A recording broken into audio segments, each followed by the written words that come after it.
Imagine standing on Hollywood Boulevard, the California sun glinting off the stars embedded in the sidewalk, tourists snapping photos, and the faint hum of dreams in the air. Los Angeles, the city of angels, beckons with promises of fame, fortune, and freedom. From the golden sands of Santa Monica to the towering skyscrapers of downtown, this city feels like a postcard come to life. The entertainment capital of the world, where movies are born and stars are made. But what if you look just a little closer, past the flashing lights, beyond the red carpets, into the shadows cast by those same skyscrapers? What do you see? A tattered tent tucked in an alley, a worn mattress on the sidewalk, a tired face forgotten by the world. This is Los Angeles too, a city where dreams collide with despair, where paradise and pain exist side by side. How does a place so full of promise leave so many behind? Welcome to the other side of the City of Angels, where the American dream meets its harshest reality. Every night in 2025, over 80,000 people in Los Angeles have no place to call home.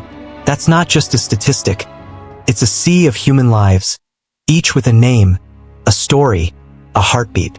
Picture a mother named Maria, who fled an abusive relationship only to find herself sleeping in a tent on Skid Row.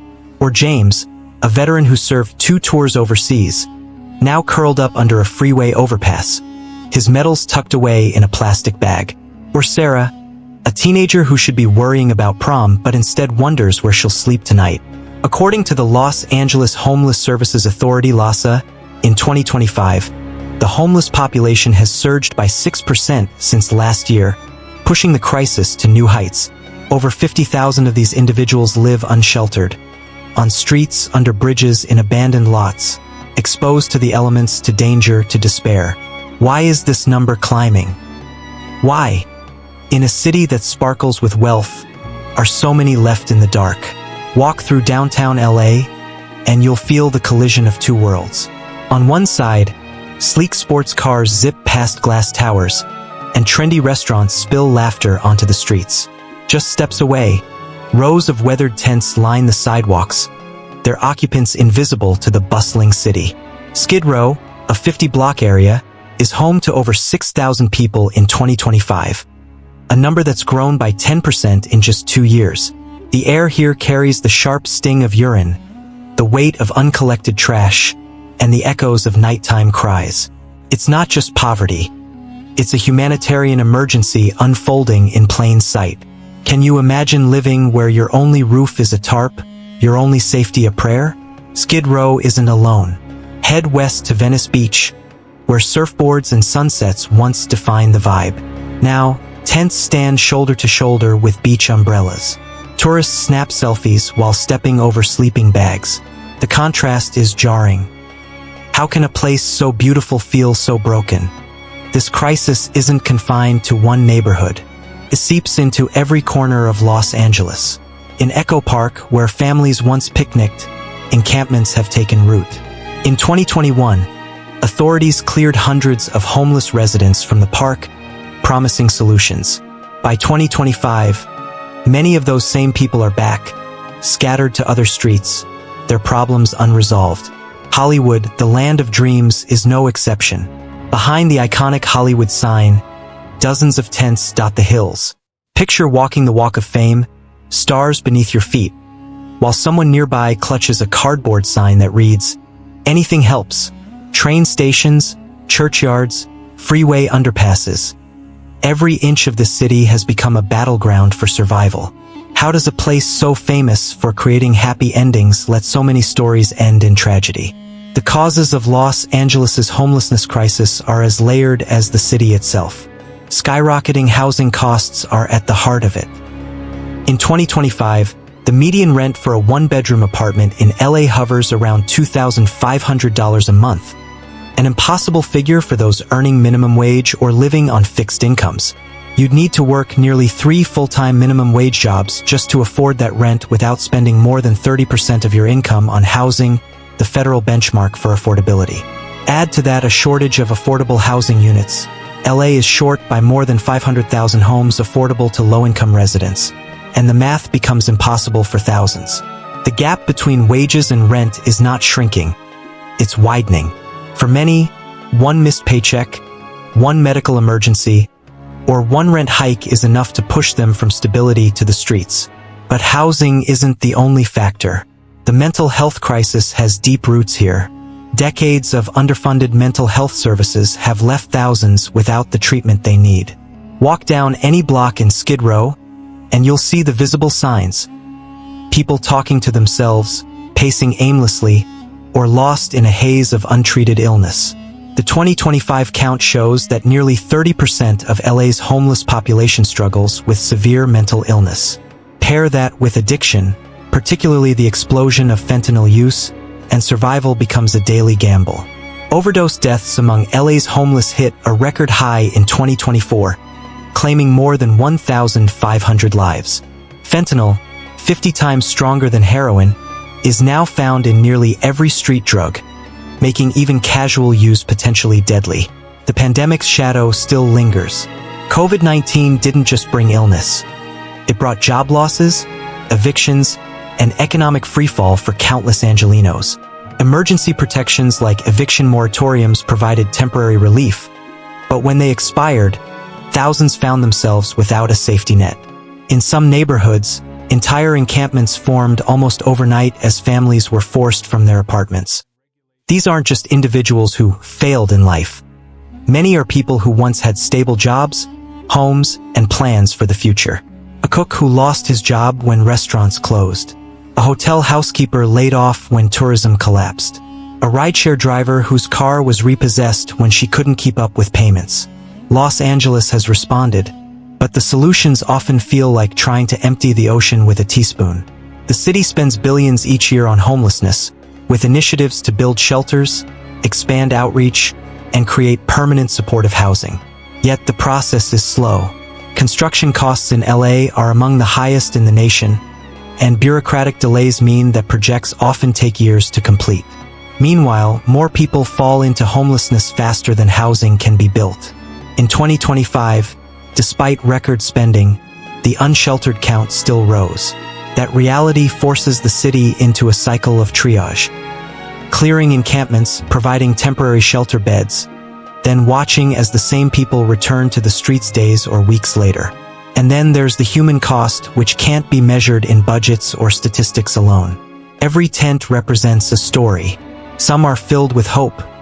People waiting for housing placements, holding on to the belief that help is coming. Others are filled with despair, the occupants resigned to life in the margins. In the winter, cold snaps can be deadly. In the summer, heat waves bake the streets, turning tents into ovens. The coroner's reports tell the truth no press release can hide. In 2024, more than 2,200 homeless individuals died in Los Angeles County. That's roughly 6 lives lost every single day.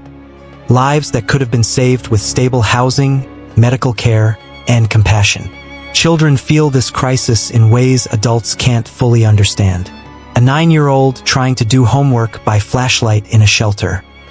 A teenager hiding his homelessness from classmates, afraid of the shame. These moments don't make headlines, but they shape futures. Experts warn that childhood homelessness has long-term effects on mental health, education, and employment, effects that ripple far beyond one generation.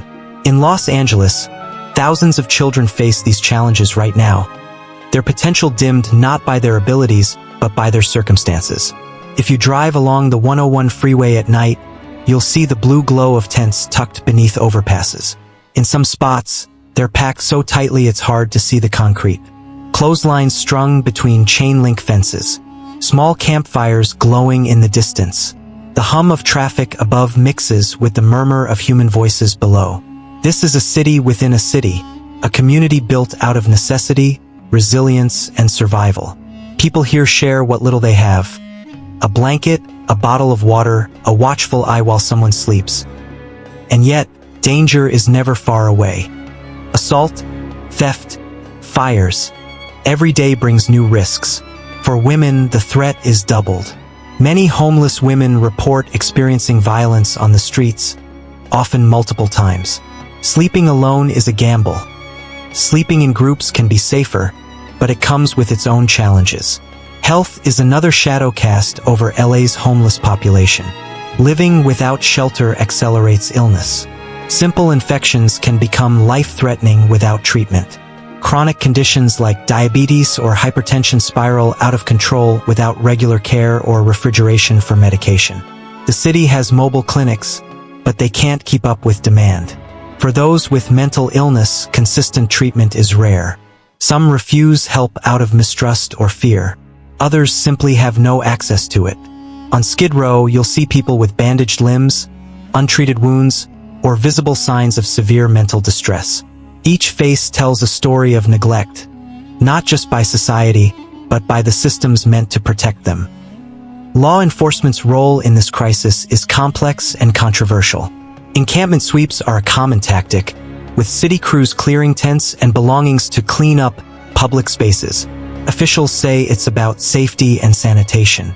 But for those living in these camps, it's often a traumatic loss of the few possessions they have. ID cards, medications, family photos, blankets. Advocates argue that without adequate housing alternatives, sweeps do more harm than good. The cycle repeats. People relocate to a new spot, the city clears it, and the process begins again. This instability makes it even harder for outreach workers to maintain contact and build trust with those in need. Some neighborhoods push for stricter enforcement, citing crime and sanitation concerns. Others call for compassion and housing-first policies. The debate often plays out in heated public meetings, where fear, frustration, and moral urgency collide. Meanwhile, the crisis continues, unaffected by political stalemates or shifting public opinion. For those living on the streets, each day is about immediate survival, not policy debates. Where will I sleep tonight? Will I eat today? Can I stay safe until morning? Faith communities, nonprofits, and volunteers step into the gaps left by government action. Soup kitchens, outreach vans, and grassroots coalitions provide meals, clothing, and connection. In some cases, they are the only consistent source of help. A church basement may be where someone gets their first hot meal in days. A volunteer medic might be the only healthcare provider they see for months. These acts of kindness matter, but they can't solve the scale of the crisis. Still, they remind us that even in the darkest corners, humanity persists. The contrast between wealth and poverty in Los Angeles is perhaps nowhere more visible than here. Multi-million-dollar condos overlook streets lined with tents. Luxury boutiques stand a block away from food lines that stretch around the corner. It's a city of extremes, where the distance between abundance and nothingness is measured in footsteps. For some, this disparity is a moral outrage. For others, it's background noise. The question is, how long can a city sustain such a divide before it breaks? In the midst of all this, there are moments that challenge our assumptions about homelessness. Not everyone without a home is jobless. Some work full-time jobs but can't afford rent. They shower at gyms, sleep in their cars, and live each day walking a tightrope between exhaustion and hope. One woman, a security guard downtown, spends her nights in a van parked near her workplace. Her uniform is always pressed, her hair neatly tied back. Her coworkers have no idea she's homeless. For her, admitting it feels like admitting failure, though the truth is, she's fighting harder than most people ever will just to keep going. Car homelessness is an entire subculture within LA's crisis. Families live in minivans, single men in old sedans, elderly couples in RVs that barely run. Parking restrictions make it a constant game of cat and mouse with authorities. There are designated safe parking lots run by nonprofits, but the spaces are limited and demand far outstrips supply. For many, a car is the last barrier between them and the streets. Once that's gone, whether to repossession, mechanical failure, or theft, survival becomes even more dangerous. Youth homelessness tells yet another story. LGBTQ+ teens are disproportionately represented, often forced out of their homes by rejection or abuse. On the streets, they face higher risks of exploitation and violence. Some couch surf with friends until those options run out. Others drift between shelters and encampments. For many, trust is hard to come by. Every promise of help is measured against a history of broken ones. Outreach workers who specialize in youth services know it can take months just to build enough rapport for a teenager to accept a meal or step inside a shelter. In some cases, people do escape homelessness, but the road out is rarely straight. A spot in a transitional housing program might be the first step. Then comes job training, mental health support, addiction treatment. Even with all that, the risk of returning to homelessness is high if affordable housing remains out of reach. The system asks people to rebuild their lives on unstable ground. Without structural change, it's like building a house on sand.